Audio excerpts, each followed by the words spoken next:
ṣe rí ọ̀rọ̀ tí àǹtí Yinka sọ nínú fídíò tí mo fi hàn yín ó tọrọ wà ńbẹ̀. Ẹ jẹ́ ká wo fídíò yẹn. Ẹ̀yin ọkùnrin, ìgbà tí mo máa ń sọ fún yín pé kẹ́ kọ́kọ́ du orí ara yín náà kẹ́ tó du orí ọmọ kan, ìní kẹ́ má tọ́jú ọmọ o. Ìwọ̀nba ni kinní kan ń ṣe àdárò ẹ̀yìn mu àbí báwo náà ṣe máa ń sọ. Tí máa ń sọ fún yín pé kẹ́ du orí ara yín, ẹ má para yín nítorí ọmọ kankan. Nǹkan tẹ́ bá ní ẹ ṣe, téèyàn bá wà responsible kò mí kó máa para ẹ̀. Nígbà tí mò ń sọ wípé bẹ́ni tí ń bá ṣẹlẹ̀ tó bá dápá ọmọ á mọ̀ ìyá ẹ̀. Apart from that, society gan wọ́n máa mọ̀ ìyá, wọ́n á put sentiment sínú ọ̀rọ̀. Wọn ò ní ronú ìpìlẹ̀ ọmọ yẹn. Ìtọ́ máa gbájúmọ́ ni pé ṣèbí ìyá ẹ̀ ló bí, òun ló gbé sínú. Obìnrin ni mí lóòótọ́, ṣùgbọ́n ṣe rí pé ọ̀pọ̀lọpọ̀ ìgbà ayé ìyá ni ọkùnrin wá. Ṣe rí pé ayé ìyá lọkùnrin wá. Òun ni ó ṣe dàbẹ́ ni wípé táwọn èèyàn bá nífẹ̀ẹ́, ó láti nífẹ̀ẹ́ ara ẹ̀. Pèsè àyè sílẹ̀ fún ara ẹ̀, mi ní kó má tọ́jú ọmọ. Ṣùgbọ́n jẹ́ kí n sọ fún ẹ kó o forí ṣe kó o fọrùn ṣe.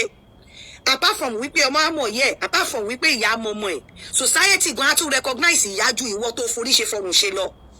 Ẹ máa bí ọ̀rọ̀ Mohbad ṣe ń lọ, ẹ̀yin ọkùnrin ẹ ṣí orí yín kẹ́ máa kọ́gbọ́n. Ṣe rí pé gbà tọ́lọ pín tọ́lọ kí ìyá Mohbad dáná gbowó fún ìyá Mohbad, ìyá tí ò sí ń bẹ̀ fún ọmọ,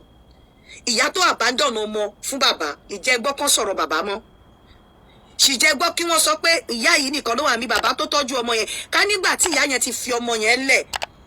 lọmọ yẹn tí bàbá yẹn ò mú kó tọ́jú ìjọ kó tiẹ̀ lù ú, kó tiẹ̀ ṣe oríṣiríṣi, kó má rí ilé fi sí bí ìyá yẹn ṣe lọ. A mọ̀ pé nǹkan tó ṣẹlẹ̀ yìí pàpà máa ṣẹlẹ̀, ṣùgbọ́n nísìnyí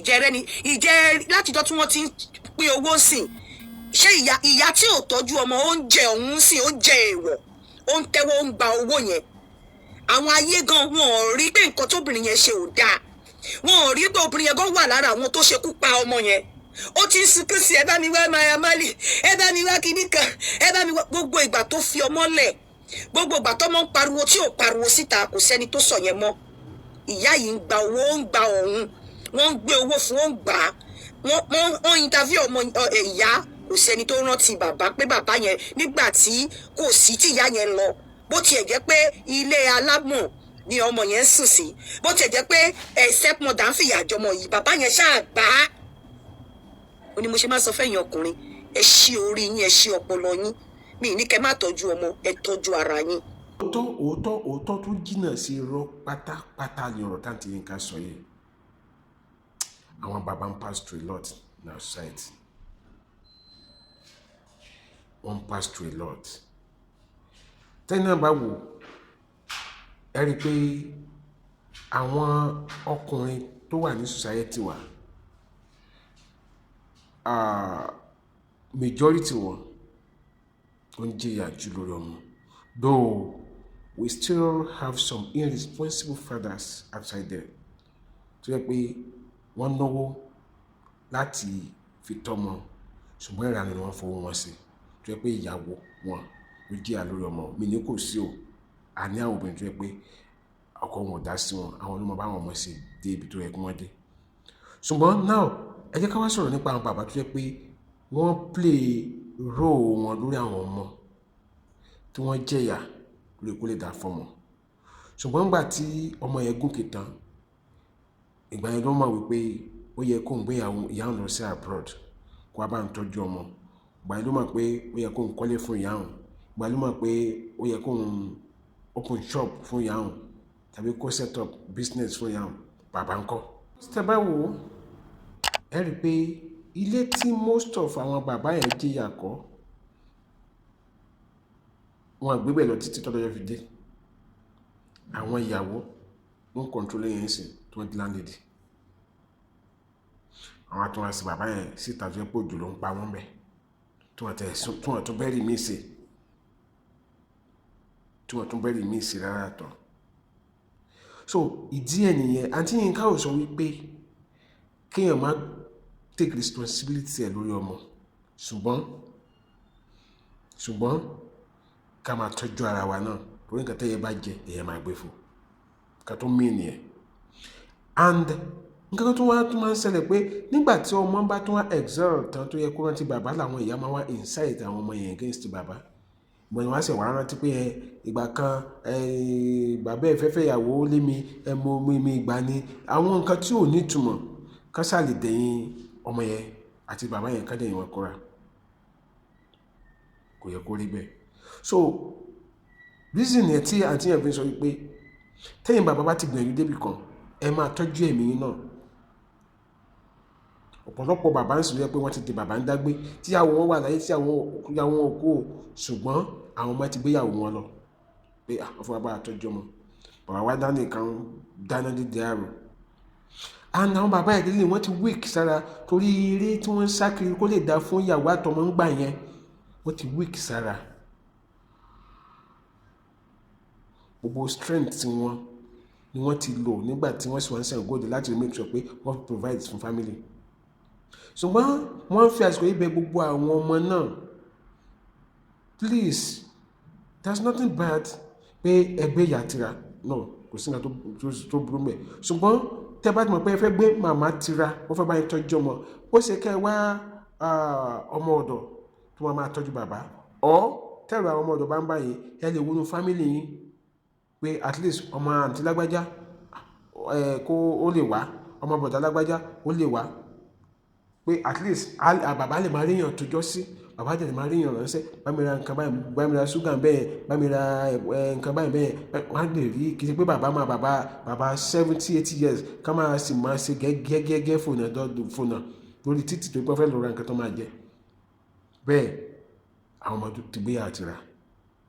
so nǹkan táǹtì mí bẹ́ẹ̀ ni because mo rí pé àwọn èèyàn ti ọ̀pọ̀lọpọ̀ àwọn èèyàn ti make negative comments and reactions towards nǹkan tí àǹtí Yinka sọ pé ṣé káwọn ọmọ máa tọ́jú ìyá wọn ni but no it's never like that ọ̀rọ̀ bàbá tí ìyá táǹtì sọ ọ̀rọ̀ tó ní sense nínú ni pé kẹ́yìn bàbá náà fọgbọ́n sí tẹ́ bá ní nǹkan mẹ́ta lọ́wọ́ láti máa fún ilé ní méjì ẹyọ kan tó kọ ẹ̀lú fúnra yín nígbà tí ẹ bá jẹ èyí máa gbé fún. I want to advise all the babas tẹ́ bá fẹ́ ṣe nǹkan fáwọn ọmọ yín ẹ jẹ́ káwọn ọmọ mọ̀ pé àpò yín ló ti wá because ara ibi tí problem ti ń wà ní pé o fẹ́ fún ọmọ ní owó school or ẹni owó tó need ẹ fún ìyá mi wà tó yẹ pé tó bá fẹ́ fún ọmọ ní owó yẹn kò ní ever sọ pé bàbá ẹ ló fowó ìsílẹ̀ lójú ọmọ mọ́mí mi ló make provision fún mi ni àwọn máa rò pé dájú wọn sí nǹkan lójú ọmọ that is ìyẹn lẹ́yìn ọmọ náà ẹ máa rò nǹkan pé ìyà tí bàbá ń jẹ àwọn not all babas we have some irresponsible babas tó yẹ pé they are not responsible at all but I'm talking about the responsible ones ìyà tí wọ́n jẹ lórí yín òkèrè àmọye most of owó táwọn ọmọ mi ń fún yín yẹn jẹ́ pé àpò bàbá ló ti ń wá do you get me so is a dirty and improper language for a child to be saying mo nífẹ̀ẹ́ ìyá mi ju bàbá mi lọ because bàbá yìí ló jẹ́ pé nígbà míì gan tó yẹ pé bí ìyá ò lóyún ní bàbá yìí mo tó gbá mú kó tó lóyún ẹ̀ ní nígbà tí ìyá lóyún ẹ̀ bí ìyá ò ṣe ṣàìsùn bàbá náà ò ṣe ṣàìsùn àwọn ọkùnrin kan rẹ̀ pé ìyàwó wọn ló gbóyún sínú ṣùgbọ́n àwọn gan lóyún ń pa ìjọ ìkúnlẹ̀ ìyàwó wọn ọkùnrin àjọ pé ó ti dojo jẹ́ pé ìyàwó gan tó máa sọ pé kó fọkàn rẹ̀ balẹ̀ so tí irú ọmọ kan máa sọ pé mo nífẹ̀ẹ́ bàbá mi ju ìyá mi lọ no it's not proper ẹgbẹ́ mo ti lọ́rọ̀ mi I'm not talking about àwọn bàbá tó pé we have some bàbá tó pé even if they don't have wọ́n tún sì care fún ẹ I'm not talking about those babas I'm talking about then àwọn bàbá kan tó pé they have wọ́n ní but wọ́n fún obìnrin mi níta I'm not talking about those ones but I'm talking about àwọn bàbá tó pé wọ́n jẹ̀yà lórí wa ẹ jẹ́ ká appreciate wọn àmọ́ yẹ ká máa fún wọn sílẹ̀ kankan máa ráre kiri àdúgbò ó yé wa then for ẹ̀yin ìyá tó yẹ pé àwọn ìyá tó yẹ pé wọ́n fi ọmọ sílẹ̀ máa tọmọ wà ní kékeré bàbá ló mọ bó ṣe raise ọmọ yẹn tọmọ wá jẹ́yàn tán bí orílẹ̀ tí àti Yinka fi ṣe example yẹn tí yàrá wá ṣe wá ń sìn tó ṣe wá ń claim pò ní gbajúmọ̀ ẹ̀yin ọmọ ẹrù yẹn náà ẹ jẹ́ ká múnà àwọn bàbá ẹ̀ dùn so mo fẹ́ kí nǹkan yí àwọn ọmọ pé bó ṣe wà nílé kí ló sì wà ń gbàǹjà a rí àwọn ìyá kan náà tí wọ́n rí tọmọ rò nígbà tọmọ wà kékeré tó ṣe pé nígbà tọmọ wà kékeré tí ọmọ bá nílò nǹkan kan tó máa fẹ́ lọ bá bàbá wọn bàbá lágbájá ọmọ ẹ nílò nǹkan báyìí náà máa sọ ọmọ ẹ ò mà tí ọmọ ẹ báwo la fẹ́ sọ owó sukú ọmọ ẹ sí báyìí báwo lọmọ ẹ sì fẹ́ ra bàtà báyìí ọmọ ẹ náà wọ́n máa lò fún bàbá ṣùgbọ́n gbà tó wá tó àkókò tọmọ bá ti wá ń mú nǹkan wálé ó ti di ọmọ mi ìyá ló máa pe ọmọ yẹn lọ́mọ mi o pẹ̀lẹ́ o Àjàní ọmọ mi wàá sóríire o ẹ̀rí bẹ́ẹ̀ pẹ̀lẹ́ o Àlàkẹ́ ọmọ mi wàá sóríire o ṣùgbọ́n gbà tọmọ wà kékeré tọmọ nílò nǹkan tó wá fẹ́ béèrè nǹkan fọmọ yẹn lọ́dọ̀ bàbá ẹ̀ ọmọ yẹn ló máa ń lò fún bàbá yẹn ẹ̀rí bẹ́ẹ̀ tí mo tẹ̀wé kan yọ wa pé nígbà tí ọmọ yìí wà kékeré tàbí tó wà ní oyún bí bàbá ṣe ń ro oògùn ìyá ló ń ra tọmọ bó ṣe ń ra tọmọ ló ń ra tìyá bó ṣe ń ra sọmọ ló ń ra tìyá tó rà fún rẹ̀ àwọn ọmọ agbọ́dọ̀ mọ̀ pé àwọn bàbá náà gbìyànjú lórí wa agbọ́dọ̀ mọ̀ pé ìhàtakọ fún sí bàbá wa náà yẹ ká ìhàtakọ sí ìyá wa nínú ìtọ́jú náà yẹ ká kọ sí bàbá wa kó jẹ́ 50-50 ṣe pé ká wò ní wo pé then àwọn obìnrin kan tó wà tó ṣe pé tí bàbá bá fún wọn lówó pé kán fún ọmọ wọn ní ẹ̀fà sọ pé bàbá ẹ̀ ló ní kí n fún ẹ̀ àwọn obìnrin kan tẹ̀ máa parọ́ ni pé orí báyìí orí olórìbùkún ọlọ́ta bàbá ẹ̀ kò dá sọ̀rọ̀ ẹ̀ èmi mo lọ hustle owó ìwá ni tó dẹ̀ pé irọ́ ni tẹ́pẹ́ they are doing it intentionally láti fi kọ ẹ̀yìn ọmọ sí bàbá torí ọjọ́ iwájú láti fi gbìgbìkúgbìn sí ọmọ yẹn nínú